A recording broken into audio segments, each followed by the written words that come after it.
شاید شنیده باشین من با شما پیوسته این محبت صحابه را میگم، بعداً محبت خودتان با محبت صحابه مقایسه کنید. رسول اکرم میگه ما جمع یک جایه میگه در مسجد نشسته بودیم، اطراف من میگه پر از صحابه ها بود.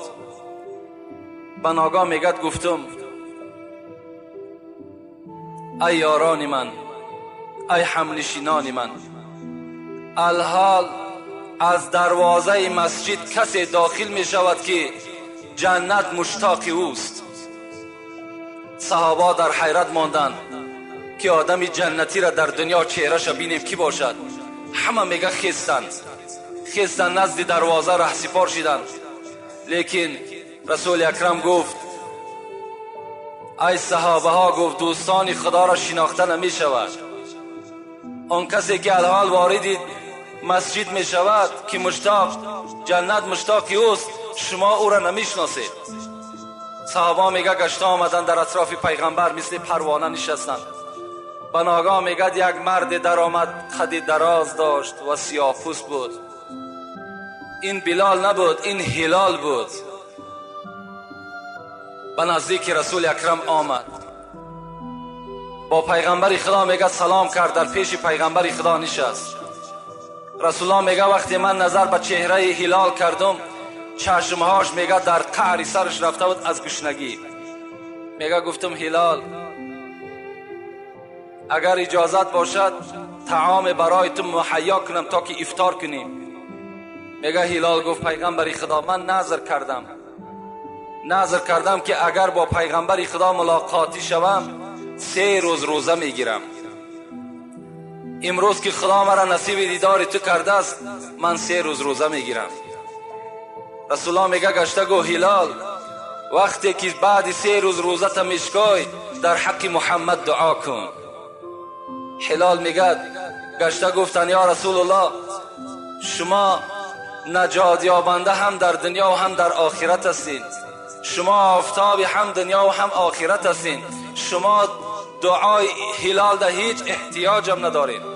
چگونه ای که عمر میگوید من وقتی که مکه مکرمه میگه فتح شد، اسلام وقتی غلبه کرد در مکه مکرمه، من اراده کردم که رفته یک عمره کنم در خانه کعبه.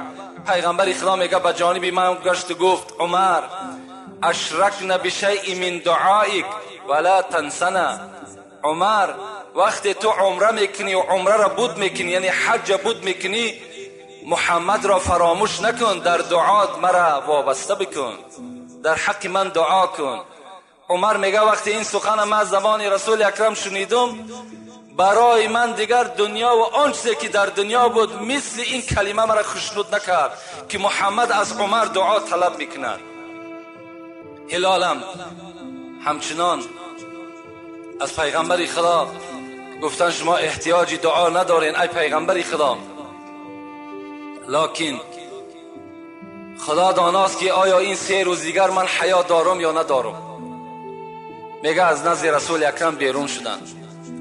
از بین میگه چند روز، شاید 1 روز شاید 2 روز گذشت که حضرت جبرائیل میگه پایان شد. گو یا رسول الله هلال از دنیا گذشت، هلال از دنیا گذشت.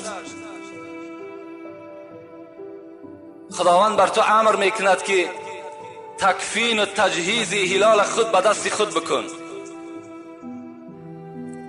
رسول الله میگه گشته گفتم جبرائیل چرا تو شتابان هستی، چرا سراسیمه هستی؟ گو خداوند بر من امر کرد که رسول اکرم بر فوت هلال خبر بده و بعدا رفته سری بلال بالای زانوی خود بگذار، زیرا در جای وفات کرده است که بالای سری و پر از پشه است، من مگسرانی میکنم. حضرت رسول اکرم میگه حیرت دماندن و پرسیدن که یا جبرائیل هلال در کجا از دنیا گذشت؟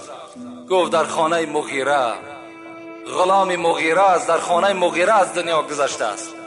رسول الله میگه به جانب صحابه گشت و گفت ای اهل اصحاب، همان جوانی که داخل مسجد شده بود و ما گفتیم که جنت مشتاق اوست، امروز جنت به این آرزوی خود نائل شد.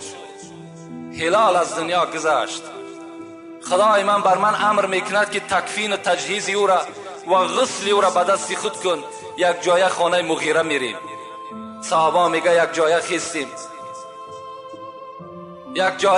میگه خانه مغیره رفتیم. مغیره دشمنی خدا بود. مغیره این دشمنی پیغمبر خدا بود. وقتی نزد دروازه مغیره ده میگه راست شدیم پیغمبر خدا، بر مغیره صدا کردن که رسول الله نزد دروازه توست.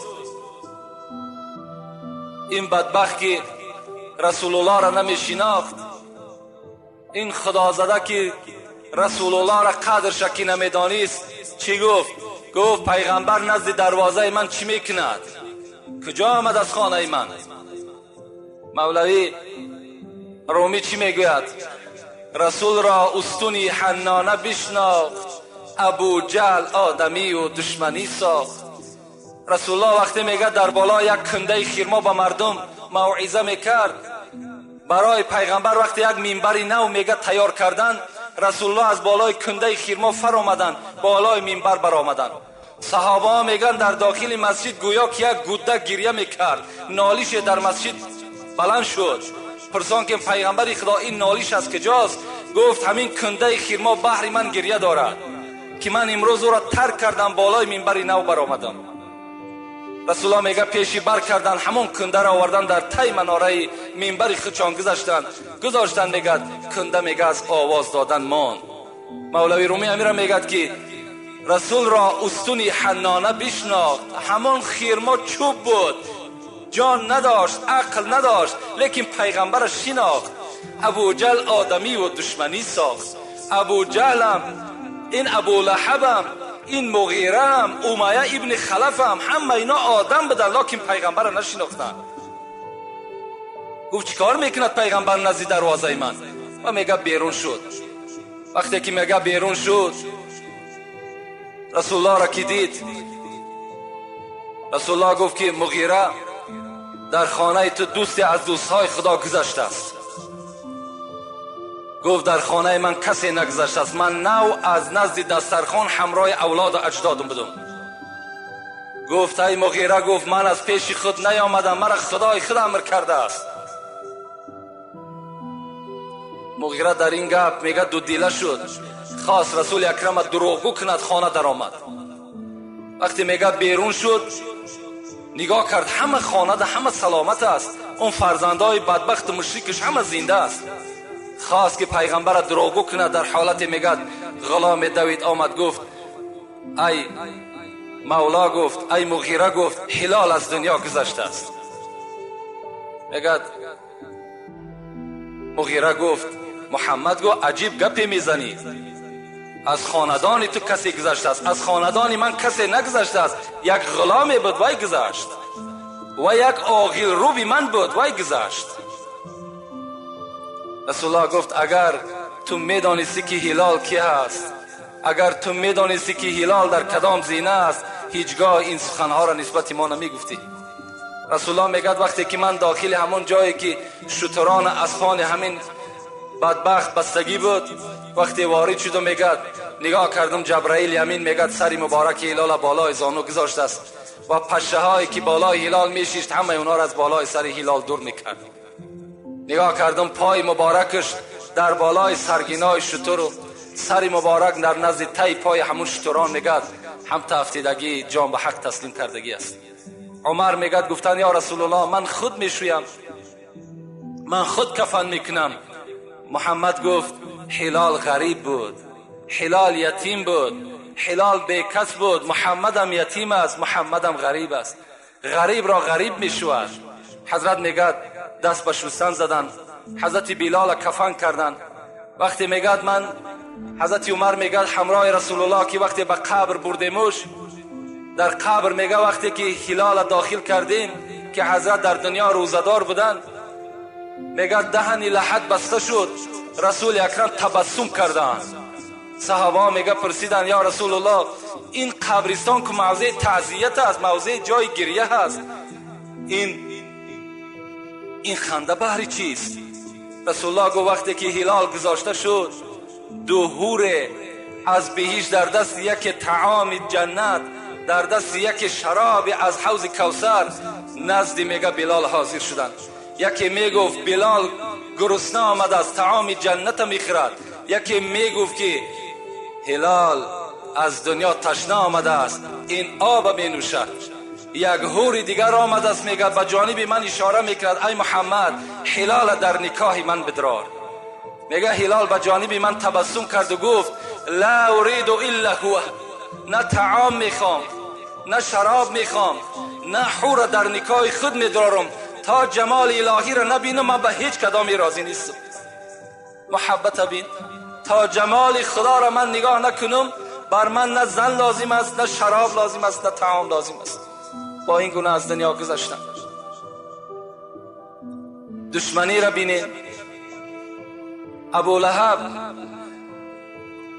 وقتی که در سوره شعراء آیت 214 ای را تحلیل شد وقتی نگاه کردیم، خداوند امر کرده بود است و انذر عشیرتک اقربین.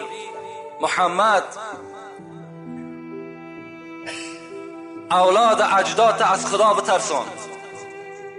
تمام آن کسی که عمکی توست، تقای توست، خاله و عمه توست، همگی را از عذاب خدا بترسان.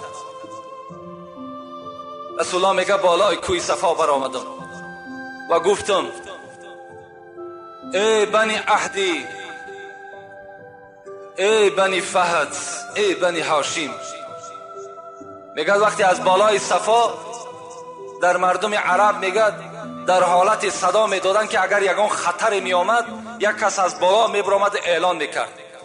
تمام مردم میگه وقتی صدای محمد شنیدن همه دوام به پیش رفتن. میگه رسول الله از بالای کوه به خویش تبارش گفت که در این مجلس ابو لهب هم اشتراک داشت. گفت امروز آیتی از جانب خدا آمد، گفت که خویش و قومیتت را از عذاب من بترسان. میگه ابو لهب از بین خیست و چی گفت؟ گفت تبا لک علی هذا اليوم جمعتنا. ای محمد تو هلاک شوی، همین روزی دراز برای همین سخن مرا جمع کردی، برای همین سخنی که ما را به سوی خدای خود دعوت میکنی برای همین دعوت کردی. بعضی مفسران میگه سنگ عنبر داشت، سنگ عنبر داشت، میگه به جناب رسول اکرم حواله داد. رسول الله وقتی از این معرکه ناخشنود شدند، غمگین شدند، زیرا که اگرچه اولادها همش انکار کردند لکن مثل ابو لهب مشقت و دشنام ندادند. وقتی میگه رسول الله دویم بار دعوت کرد، ابو لهب گفت آیا وقتی من دینی تو را قبول کنم از دینی تو چی فایده هست؟ رسول الله گفتند که وقتی تو اگر دینی مرا قبول میکنی تو و سایر مردم در حق برابر هستید. گو من بر این قدر دولت سهولتی که دارم برابر یک آدمی کم بغل هستم؟ رسول الله گفتند که خدا میگوید که ان اکرمکم عند الله اتقاکم. نزد من دولت و سهولت اعتبار ندارد، نزد من کسی که از خدا میترسد اونها برابر هستند. میگه ابو لهب گفت هلاک شوی با همراه این دینت که من برابری مردم کم بغل برابر باشم. میگه پیوسته از پی آزار رسول اکرم شد آیت فرامد تبت یدا ابی لهب و تب ما اغنى عنه ماله و ما کسب سیصلی نارا ذات لهب و امرأته حمالة الحطب فی جیدها حبل من مسد. هلاک باد هر دو دست تو ای ابو لهب شکسته باد. و شکسته شد.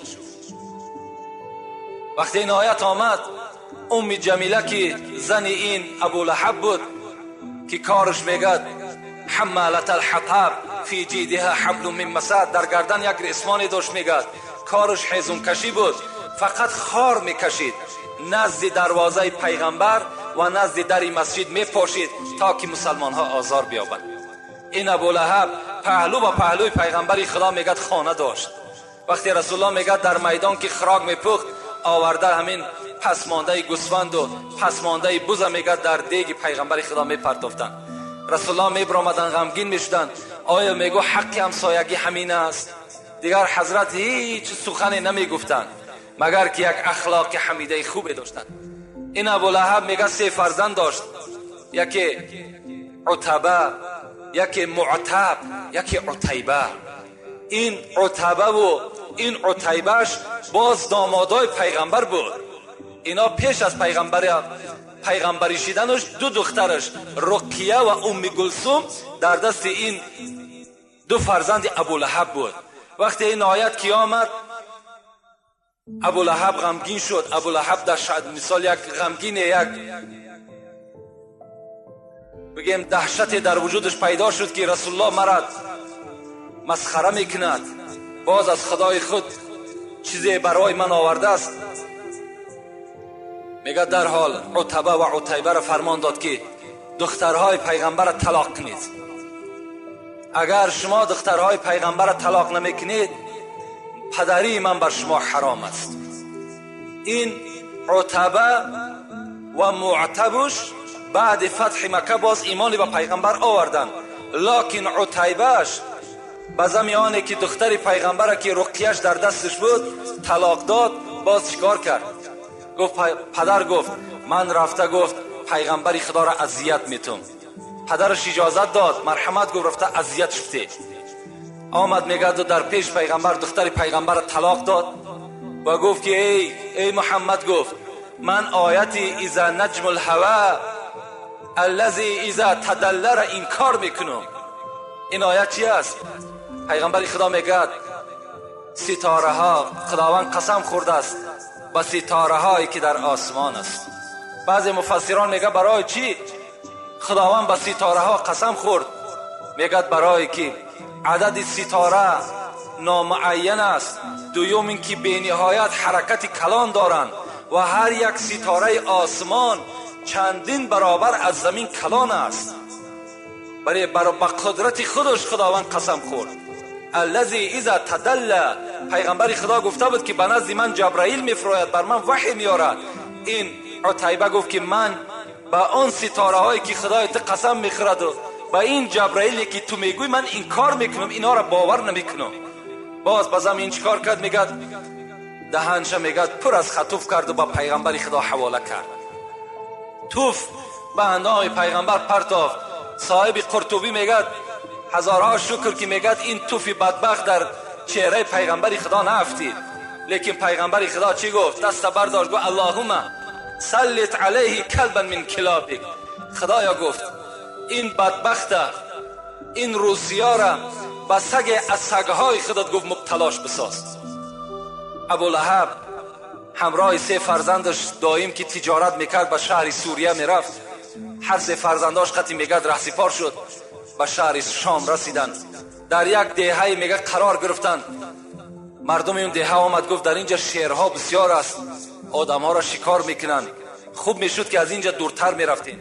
ابولهب گفت من فرزند خدمت در بین شترها میخوابانم و عسکر در اطرافش میمانم، هیچ کس بر این زیان زلال داده نمیتونه. لیکن وقتی که خدا خواسته باشد، وقتی که قدرت خداوندی که بالای کسی نرفته باشد، اگر در داخل قصر باشد که به منزله سوزن سوراخی نداشته باشد، حکم خدا اونجا داخل می شود. میگه در بین خوابید همان سگی که از سگهای خدا را پیغمبر دعا کرده بود، شیر از شیرها میگه پیدا شد و میگه با بالای شترها میگه قدم میزد، شتر میگه از جاش نمی جنبید. آمد میگه بو میکشید، هر عسکر بو میکشید. به ناگاه میگه به راس عتیبه رسید. بر زمان میگه از گلوی این بدبخت میگه داشت و میگه پاره پارش کرد. سحر میخیزند این بدبخت در چه حالت میبینند؟ در حالتی که دعای پیغمبر خدا در حق این ناکس تأثیر کرده بود. دشمنی هم جزای خودش میگیرد. راه بد مرو که بد افتی، چاه در راه مکن که خود افتی.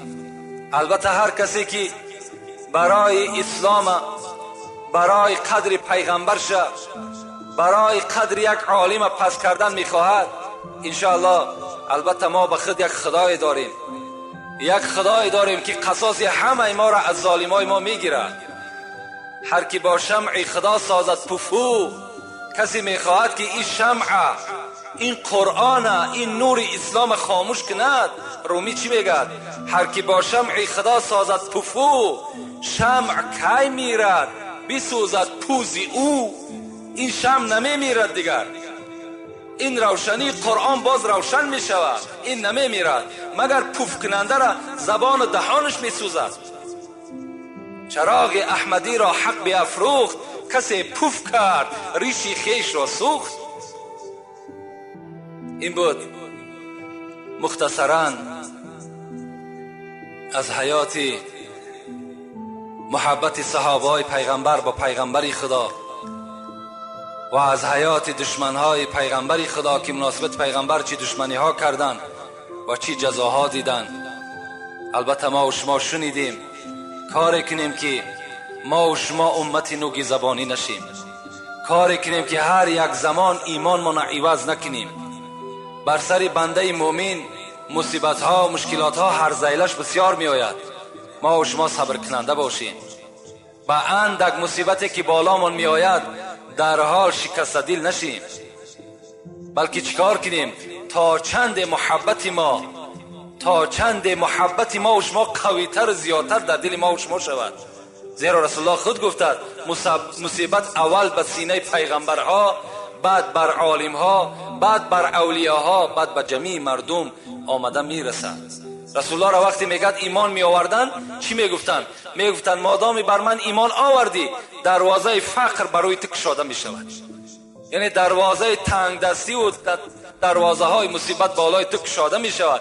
تو چیکار نکن شکست دل نشه. و آخر دعوانا ان الحمد لله رب العالمین.